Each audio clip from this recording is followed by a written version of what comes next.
think it goes across the board. What we're seeing is an increasing pushing in regards to access to sovereignty. So across the board, we're seeing the last great gold rush of territory in both the South China Sea and the broader ASEAN region, where countries start to realise that wherever maritime borders fall now, it's where they're going to stay.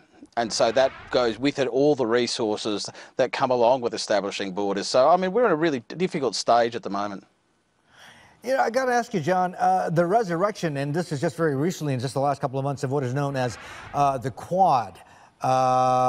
You know, you've got the U.S., you've got Australia, you've got Japan, and you're supposed to have, or they are supposed to have, India as well.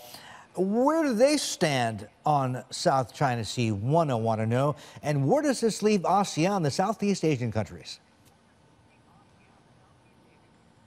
Look, I think from the Quad perspective, it's a real effort to ensure that we maintain a free and open Indo-Pacific.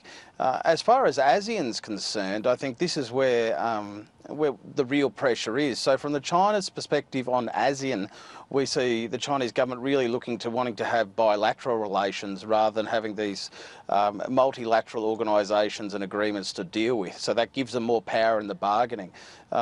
ASEAN is a very, very broad region, and there's members of ASEAN itself that are very supportive of China. And across the board, though, what we're seeing is an increase in efforts to maintain EEZs in terms of the lessons learnt from the South China Sea so far.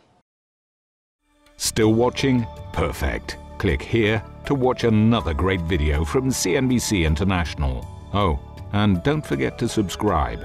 Thanks for watching.